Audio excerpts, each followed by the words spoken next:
Revenue సదస్సులు. రాష్ట్ర ప్రజలందరికీ నమస్కారం. మీ అందరి ఆశలు ఆకాంక్షల మేరకు ఏర్పాటైన ప్రజాప్రభుత్వం ఇది.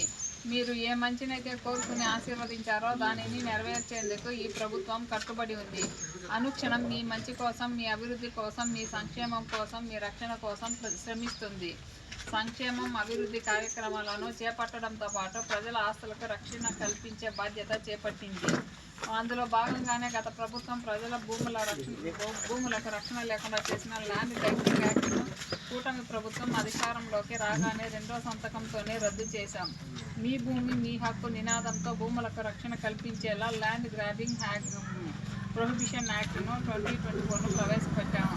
దీనికి కొనసాగింపుగా గత నెల 6వ తేదీ నుంచి ఈ నెల 8వ తేదీ వరకు అన్ని గ్రామాల్లో 33 రోజుల పాటు రెవెన్యూ సదస్సులు నిర్వహిస్తున్నాం. ప్రజలకు భూమితో ఉండే అనుబంధం విడదీయరానిది. ప్రతి కుటుంబానికి భూమి అనేది ఒక భరోసా, వారి బిడ్డల భవిష్యత్తుకు ప్రధాన ఆసరా. అందుకే ప్రతి ఒక్కరూ భూమిని ప్రాణంగా చూసుకుంటారు. అయితే గత ప్రభుత్వం 5 ఏళ్ల కాలంలో భూ కబ్జాలు, రికార్డుల మార్పులు, రీసర్వే అంటూ కష్టాలు తెచ్చిపెట్టింది. దీంతో ప్రజలు తీవ్ర క్షోభ అనుభవిస్తున్నారు. ఎన్నడూ లేనట్లుగా సృష్టించిన భూ సమస్యల పరిష్కారానికి గ్రామాల్లో రెవెన్యూ సదస్సుల నిర్వహణ తలపెట్టాం. భూ సమస్యల బాధితులు ప్రభుత్వం చుట్టూ తిరగడం కాదు, ప్రభుత్వమే ప్రజల వద్దకు వెళ్లి సమస్య పరిష్కరించాలనేది మా ఉద్దేశం. సదస్సుల నిర్వహణ కార్యక్రమం ఇలా: గ్రామ స్థాయిలో భూములకు సంబంధించిన సమస్యలను పరిష్కరించేందుకు సంబంధిత శాఖ అధికారుల బృందం ప్రతి రెవెన్యూ గ్రామాన్ని సందర్శిస్తుంది. ఈ సమయంలో తమ భూములకు సంబంధించిన అభ్యంతరాలను భూ యజమానులు అధికారుల దృష్టికి తీసుకుని రావచ్చు. జిల్లా కలెక్టర్, జాయింట్ కలెక్టర్ గ్రామ, మండల స్థాయిలో పిటిషన్లను పర్యవేక్షిస్తారు. అధికారులు నిర్దేశించిన సమయంలోగానే దరఖాస్తులు స్వీకరించి వాటిని పరిష్కరిస్తారు. అన్ని పిటిషన్లు ఆర్టీజీఎస్ యూఎస్ పోర్టల్లో ప్రత్యేకంగా తీర్చిదిద్దిన విండోనందు ఆన్లైన్లో నమోదు చేస్తారు. అడంగల్ 1B 22A రిజిస్టర్ జాబితాను అందుబాటులో ఉంచుతారు. 2019 సంవత్సరానికి ముందు భూమి రికార్డులు ఎలా ఉన్నాయి, ఇప్పుడు ఎలా ఉన్నాయో పరిశీలిస్తారు. సదస్సులకు రెవెన్యూ, అటవీ, దేవాదాయ, వక్ఫ్ శాఖల, మండల, గ్రామ స్థాయి అధికారులు హాజరవుతారు. భూ కలతల్లో తేడాలు, సర్వే నంబర్లలో మార్పులు, వారసత్వం పేర్ల నమోదు, సరిహద్దు సమస్య, భూ విస్తీర్ణంలో తేడాలు, రీసర్వేలో రికార్డులలో నమోదైన తప్పులు, భూ కబ్జాలతో ప్రజలు కోల్పోయిన భూములు, అసైన్ చుక్కల భూముల పరాధీనం వంటివి వాటిపై వినతులు స్వీకరించి పరిష్కారం చూపుతారు.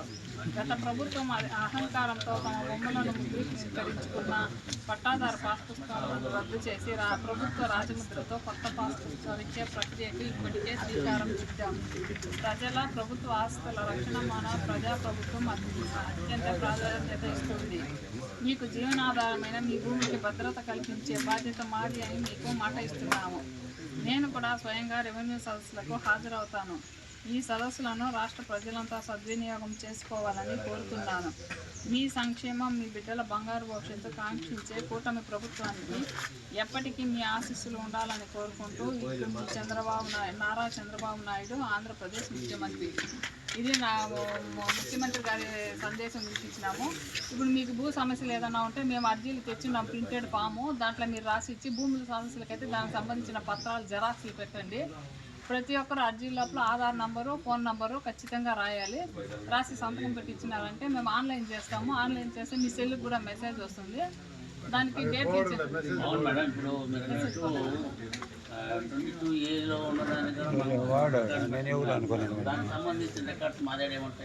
మీదేం లేదు. మీదే 22 అంతకుముందు పట్టా 22 నమోదు కాకుండా ముందు ఉండే కాగితాలు ఇచ్చిన నకలు ఇస్తే దాన్ని పెట్టి ప్రపోజల్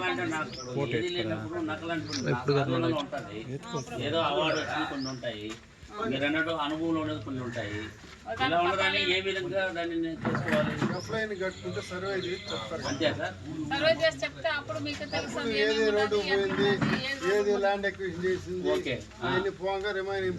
బ్యాలెన్స్ ఉండేదాన్ని మీకు మళ్ళీ పంపించే నివేదికలు జేసీ గారు పంపించి అలా ఐడియా ఉంటుంది. మాకు లేదు కదా సార్, అందుకే కదా చెప్పాను.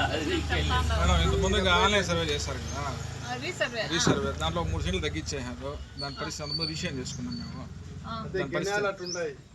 మీరు గణాలు అప్పుడే కానీ అడ్జస్ట్ చేసుకొని వేరే వాళ్ళ అనుభవం ఉండేది కూడా, మీ భూమి కూడా వేరే అనుభవం ఉండొచ్చు. మీకు ఒక తోన ఇంకో తోన ఎక్కువ వచ్చి ఉండొచ్చు. ఆ విధంగా వచ్చుంటాయి గెనాలు. అదే సార్ ఇప్పుడు మనం ఏమంటే ముందు 2-3 సార్లు సర్వే చేయించినాము, అప్పుడు కరెక్ట్గా చూపించారు. ఇప్పుడు ఆన్లైన్ రీసర్వే చేసినప్పుడు 3 సెంట్లు తక్కువ వచ్చింది.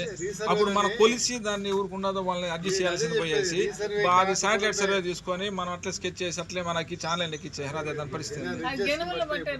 అదే మేడం ఆ రోజు చేస్తే మనకు తెలుస్తుంది. మీ పాటికి మీరు ఆన్లైన్ సర్వే తీసుకొని ఇచ్చేసారు, దానికి నష్టపోయేది రైతే కదా. నేను నువ్వు చెప్పింది ఇంకోటి, నీకు రాలేదో తగ్గిందో ఇప్పిందో అది పక్కన పెట్టి తగ్గితే వస్తావు. ఎక్కితే రావు. నాకు అర్థమైందనా? నేనేం చెప్తానండి, నేనేం చెప్తున్నానంటే ఒక ఎకరా ఉంటుంది, దానికి బౌండరీ అనేది స్కెచ్ సార్ వాళ్ళు ఉంటుంది, దాన్ని బేస్ చేసుకుని సర్వే చేసుకుని అప్పుడు ఆన్లైన్ ఎక్కించాలి. ఫీల్డ్ మీదకి ఎవరు రాలేదు కదా సార్, ఎవరు వచ్చారు? మేము ఆల్రెడీ చేసి ఎక్కించుకున్నాను. నువ్వు 97 సెంట్లోనే ఉండవు. అవును సార్, పక్కన ఆధీనంలో ఉంది. అది ఏం చేయాలి? ఏం చేయాలంటే నువ్వు తప్పు చేసినావు. నువ్వు మేము తప్పు రిజిస్ట్రేషన్ చేసుకున్నప్పుడు ముందు టాన్స్ వేరే వాళ్ళు ఎంచుకున్నాం.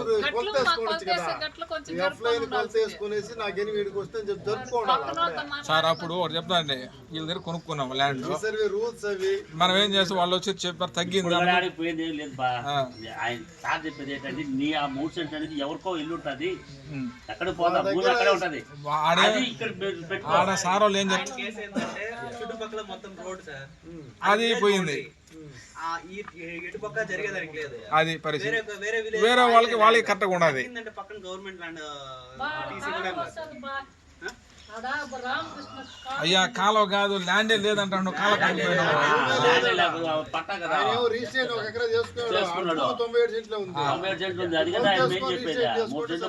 అర్థం కాల. కాలువ మనకి కాలువ మనకు వద్దు, అది ఇప్పటికైనా కాలువ ఏది మనం ఏం చేయలేము.